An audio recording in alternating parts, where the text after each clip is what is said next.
I mean, much like it was here today. Oh, yeah. As yesterday they missed out on the rain, got all the full round in, and then today they got the full round in as well. Steve will have all the highlights here coming up in sports. For our highlight, another day of severe weather. Oh, I talked about the trackers this morning. I was like, kind of a marginal, but we have to watch the risk of a couple quick spin ups. Oh, yeah. Tropical, there's a little spin of low pressure, and we had a brief tornado.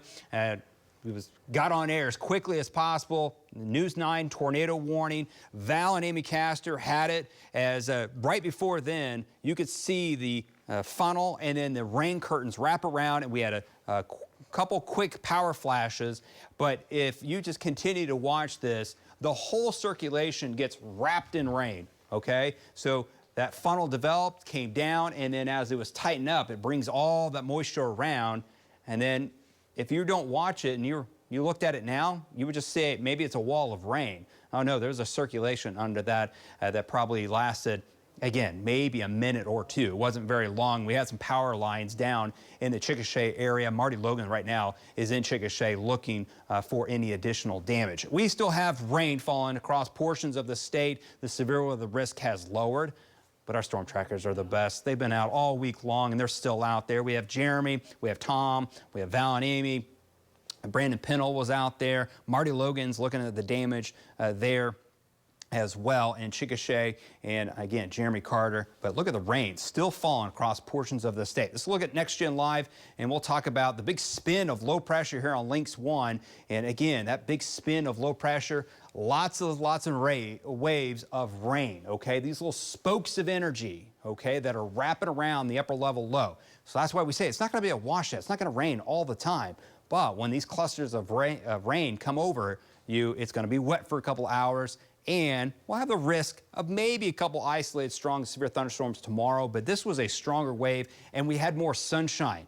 I woke up this morning, it was cloudy, and then about mid-morning into late afternoon, I was texting the storm trackers. I was like, sun's not good here, guys. We're going to have to deal with a couple severe storms, and they have. And they're continuing to watch them off towards the north, towards Stillwater, up towards Jeremy, and then Tom. And again, if we can, just go back out in the field, and let's talk to the guys, and we'll talk to Tom that was stuck in the rain here near the Shawnee area, Interstate 40.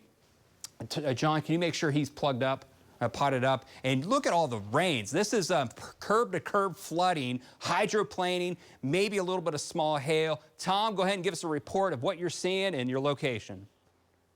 Yeah, Justin, I am just off of I-40 and 177, and this rain, this has been several waves of heavy rain, and with that, we're starting to see some flooding. All of the ditches are filling up pretty quick. And that's going to be the main threat right here is all the flooding. I have seen some winds 30 to 40 also. Back to you. Flooding threat is definitely a concern. Maybe a little bit of wind, but the severe weather threat and hail and anything tornadic is quickly fading away. Let's go quickly. Val, quickly go ahead and give us a report what you're seeing and what your location is. Right now, just heavy torrential rain. We're on the west side of Stillwater. I guarantee you there's going to be some street flooding in Stillwater. Back to you. Yeah, no doubt. We've had some rain in the recent days, and you can see it's coming down very heavily. All right, go to Links 1. We'll talk about Next Gen Live. Couple showers trying to develop and move back up to the north into the metro, but this cluster is kind of taking the energy away, and this is the main wave of low pressure that was in the atmosphere. Garber down towards Perry, Stillwater, some flooding rain. Same thing in Perkins, Cushing, down towards Kearney. Again, some little bit of red, a little bit of pink, maybe some nickel pocket change hail, okay? Pennies and dimes, maybe some nickels, a little bit of wind, but nothing really organized with any type of circulation or high winds, maybe some 40 to 50 mile per hour winds. And again, that pocket change hails, these storms have gradually just continued to weaken, maybe a little bit of rain. Isolated severe threat quickly fading away. Rainfall amounts have been heavy, 1 to 3 inches of rain, and more is on the way. So we'll get rid of this area of low pressure and a wave that'll lift to the north. Maybe a couple showers here this evening. Another wave comes in overnight into tomorrow morning.